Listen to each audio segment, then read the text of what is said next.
Hey guys, and welcome to my channel. Today, I think I need to spend some love with my old 67 back here. For the past 6 months or so, I've been working mostly on that Boxster, and I think it's time I give her a little TLC and do her yearly maintenance on her. So let's get to it real quick. And guys, if you're like me, you like working on your Porsche in your home garage, do me a favor. Will you like this video and subscribe? Hit that little button at the bottom. I'd really appreciate it if you guys would do that for me. Now, back to getting this done. So my 1967 Porsche 912 is a little bit different than most 67 912s. For I don't have a 616 motor in it, or the motor that came out of the Porsche 356. So when I picked my car up in 2005, it had no engine, no transmission, no lights, not even a key to start this thing. I had to put it together all by myself. And when it came time to pick a motor, the 616 motor was just out of my budget, and I had to find an alternative. And I luckily found out that the Type 4 2-liter that was in the 1976 912E, which is also the same motor that's in the 914, will fit into this car with very little modifications. And so that's what I did. So let me show you what my 67 912 looks like with a 2-liter Type 4 inside of it. Let's go look. So as you can tell, I don't have the typical doghouse fan back in the back. This is a flat 4. It's also the Type 2 pancake motor, as they call them. These were in the Volkswagen 411, 412s, the Porsche 914s, and for 1 year only, 1976, the Porsche 912E, which had fuel injection. But back in 2017, I had this motor rebuilt by my friends up at Don Jackson Enterprises, which is a Porsche indie shop in North Phoenix. And when they put it back in, it was in January of 18. And so every January, I've just kind of made it my yearly mission, because I only put about 1,500 miles a year on this car, to do service on it. Clean the carburetors, clean the points, change the plugs, do an oil change, just minor things to keep it running smooth. But this is my Type 4 in my 67 912. So it's pretty easy. The 912E motor, or the Type 4 2-liter motor, or any of the 914 motors will fit into an early 911 or 912 car with just a few modifications. So I'm not going to go into those on this video, but if you want to know more about how I did this and how you can do it, would you please just make a comment down below? Let me know if that's something you guys want, and I can get around to making that video for you guys. All right, well, let's go look at the supplies we're going to use and the tools we're going to use, and then we'll start in on this project real quick. Let's do this. All right, so here are the things we're going to need. We're going to need new oil filter, new spark plugs, new gaskets, some carb cleaner, K&N air filter cleaner, some oil, something to do my nails with, no, and for me, now that, okay. So here's everything we need to pull this off. Let me show you now which tools you're going to need. Basic hand tools are what you're going to need. Metric socket set with a 13/16. This is a spark plug puller. You're going to need an extension, some feeler gauges. Depending on the motor, this is a 22mm wrench to turn the engine to get it to top dead center. Flathead screwdriver, oil filter wrench, funnel, file for filing down your points, and your rotor cap. For doing your carbs, you'll need a snail for that. And, oh yes, plenty of rags and something to put the oil in, because you want to be able to recycle that oil. Those are the tools that you're going to need to pull this job off. Oh, and one more. If you have a 914 or a 911 or 912, buy a couple of these. These go into your jack point on the side of the car, so that way your floor jack can jack it straight up. These are invaluable. I have 2 in the shop, and I carry a 3rd one in the actual car itself. So that's it. Those are the tools you need. So the first thing I want to do when I start this project is go ahead and pull those air cleaners clean them, and let them dry. We want those completely dry before we get started on putting everything back together. So first things first, let's pull the air filters, let's clean them, and get them out drying in the Phoenix sun to warm up. Yeah, it's end of January here in Phoenix. I think the high is supposed to be 75 today. Whew. It's a good thing I got that drink. Let's go grab those. Pretty simple on my dual carb setup here. You just pull the wing nut on this.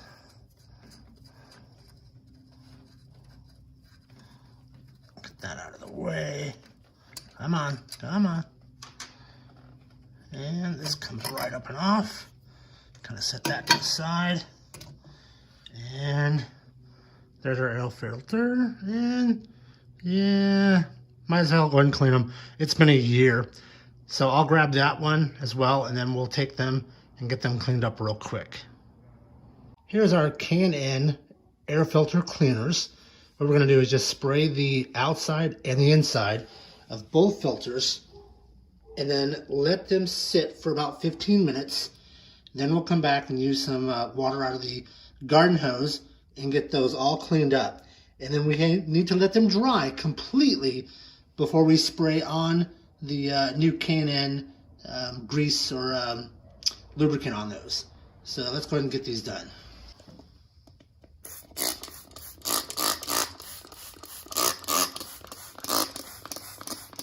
And spray them liberally. Don't need to be too conservative on this.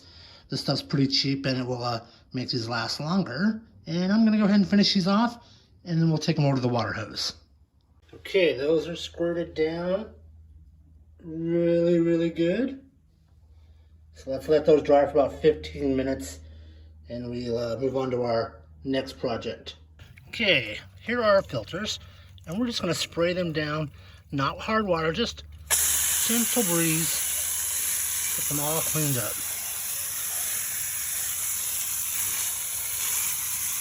All right, let me finish this up and we'll get on to the next part. Okay, and in this Phoenix heat in January, these will take about an hour or so to dry, maybe a little bit longer, and we should be ready to go on these. So let's get back in the garage and get to working on those spark plugs. All right, so in my Type 4 spark plugs, I've already pulled off right here. That's cylinder number 2. There's number 1.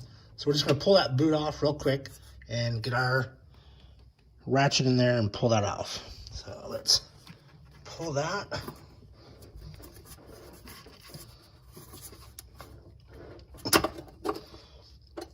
All right, pull that off. Kind of see back in there. There she is. All right, there it is. Let's go ahead and give it a turn, break it loose.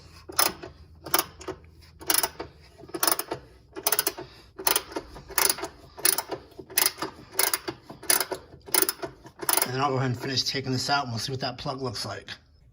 All right, let's pull this out. Take a look here. Well, it's brown and that top part's a little browned up. See if I can get this in a little closer here. Yep, definitely time to pull these. All right, let's go ahead and get the rest of the spark plugs pulled out and we'll see where we're at.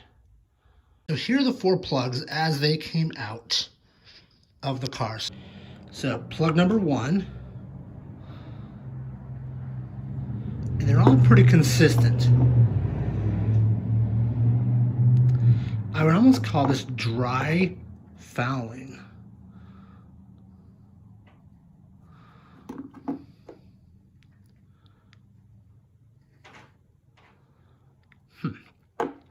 So here we have the old plug and the new plug.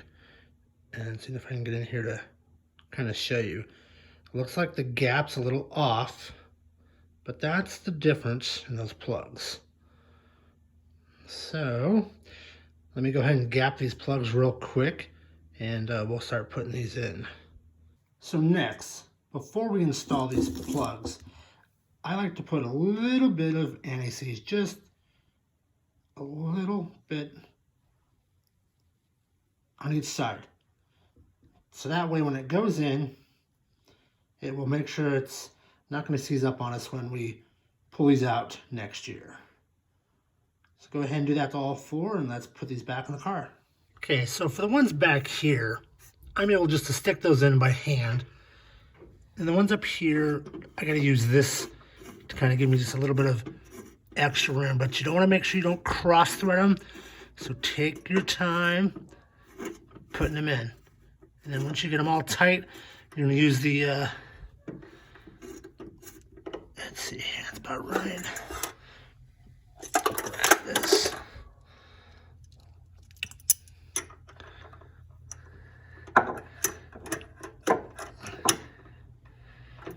And then just hand tight. They don't need to be, yep, just like that. That's good. Okay, I'm gonna go ahead and do the other three, and we'll put the wires back on. All right, so let's get this on and get on. There we go. All right, nice and tight. Make sure that rubber is surrounding the tin there, and we'll get this back one on. Okay. Now for the distributor. I don't normally replace my distributor. I'll probably do it next year. All I do is basically just clean the connections on the inside and clean up the points. So simply grab yourself a flat-headed screwdriver and just stick on those clips there and just pop it, and off it will come. And there's another one back here on the back side, right down there, and same thing. Just get your screwdriver on there and it just pops right on and off, just like that. There we go. And I'll probably replace my condenser and points probably next year as well. But for now, let's open up this cap real quick so you can kind of see what's going on. And you can see there's some buildup on those 4 copper contacts right there, brass contacts. Gonna file those down, make those clean so that connection is better. And then there's our rotor, and you simply just pull it off, and you can't put it on wrong. There's a notch in it to where you can put it on.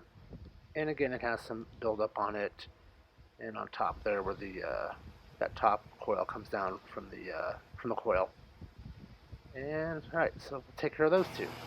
All right, so I just go ahead and grab an emery board for my wife, and I'm just going to take my cutters here and just cut a straight edge across it, kind of take off that little rounded edge there so I can get in there. And with that, we're going to go ahead and use that to scrape the inside of my distributor cap, and we'll also use that to clean up the top of the rotor here. So yep, just scratch it up, get it nice and clean again, do both there. And then on the inside, same thing. Just want to clean off all that deposits that are on those 4 connectors right there and get those off. Just back and forth, and slowly but surely you'll get it back to being shiny, and we can get this cap back on. Okay, so we kind of open up the points. The way you do that is you're going to put the engine to top dead center. Now if you notice, there's a notch right there on the distributor, which should be pointing directly to the center of where your rotor would be at. So this would be points to that. And then if you open up your inspection hole, inside there, you're going to rotate it. Rotate your engine, and then you'll see a mark. And on mine it's red. That's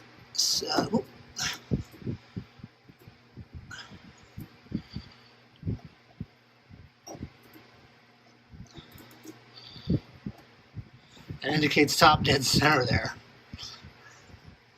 So those points should be open.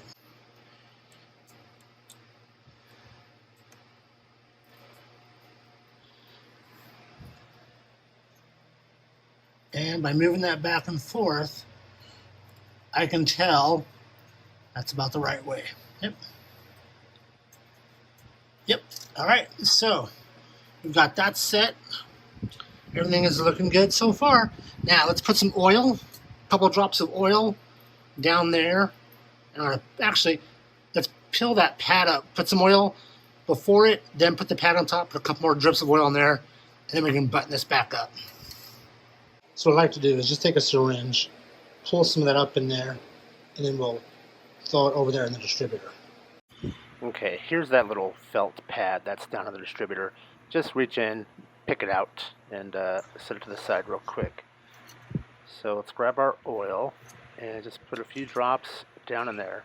And what that does, that lubricates the gears and stuff below that. And put our little felt pad back on. And get it right there. Let's push that down all the way. And yep, there we go. And let's add some oil to that. Make sure it's nice and lubed up. Come on, there we go. Okay. Okay, and with that, we're ready to kind of put this back together. Actually, you know what? So we're going to use this air mass cleaner, flow cleaner, to clean off our rotor and inside our cap. And just spray it off in there. Just spray all those contacts off, make sure it gets nice and clean. And then take a clean towel and dry it off and put it all back together.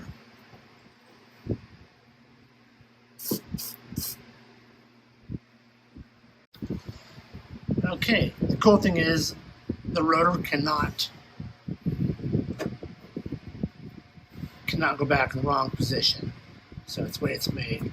So put it on, for that click, it's now in, and put the cap back on. And again, the cap can only go on one way. So once you got it there, take your screwdriver, snap it up, and let's mark this off our list. Okay, let's jack this baby up. Using a jack pad, you should always have one of those. We're going to jack this car up, get underneath there, and pull that drain plug and that oil strainer and the oil filter. Okay, so underneath the car here, so the Type 4, your main oil drain plug is that big one right there. That's a 19 millimeter, and then the smaller one with that star, that is a 10 millimeter. That's your oil strainer. And then of course you have the oil filter. That's a big old honking oil filter compared to our Nissan Titan truck. So let's go ahead and get this undone, and we'll let that drain out for a little bit here. So 3.5 quarts of oil is what the Type 4 takes. And I'm not getting into the debate of which oil is best. I use 2550. Some guys use straight 30 weight. That's up to you guys what you want to do. Next, go ahead and loosen up this bolt for the strainer. And I usually just kind of loosen it up a little bit, let it drain out a little bit, and then eventually pull it all the way out. And don't forget, once that cover comes off, you still have to get in there and pull out the actual metal strainer that's still up in there. Let's see it right there? Yep, it's still in there. So just get you a screwdriver and get in there and just pull it down, and we'll wash that up here in just a bit. Alright, just grab our oil filter wrench here and see if we can get it on here. You know, this is really difficult with one hand. I'm going to find me a tripod, I think, to hold the camera more. Let's see, get it on there. Alright, there we go. And now that that's done, we're going to let that drain out. And here's our oil strainer. And looking pretty good so far. Just a little bit of residue in there. I didn't see any particles or any bits.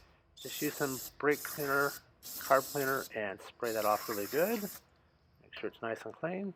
And this is a gasket set that you can get as well.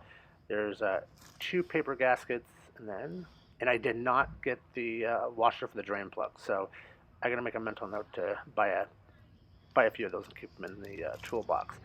But this kit here has both the washer for the strainer and the 2 paper gaskets for it. And these go on pretty simple. One goes down up on the plate, and then the other one, let me put this on this way, kind of give you an idea. And then those are placed on top of each other, and that goes up inside the motor, obviously with the nut from below here, just like that. See, it just kind of makes a little sandwich there for you, for your oil to be nice and clean. And there's the new washer for that. All right, cool. That's how this all works. All right, next thing is to, let's get it in there real quick. All right, and usually it takes about a half quart or half liter of oil in the oil filter, and then I just kind of take some of that fresh oil and rub it around the rubber gasket right there, and we'll get underneath there and we'll put it on. And I just put these on hand tight, just make sure it's nice and tight. You don't need to overdo it at all on this. And let's make sure that we have all of our other plugs on. Yep, everything's put back together. So we can go up top and start filling it up. And again, it's at 3.5 quarts or liters.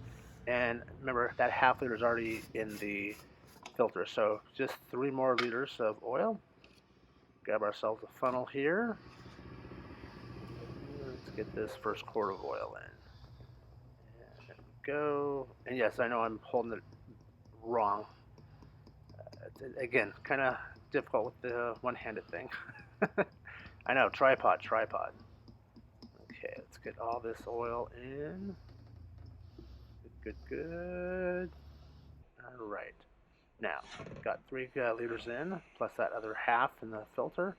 Just pull our dipstick real quick here, and let's see how it looks. And there it is. She's full. Right on. All right, that's next.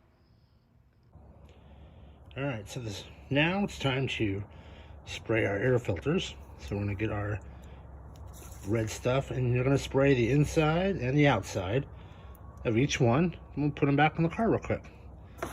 So,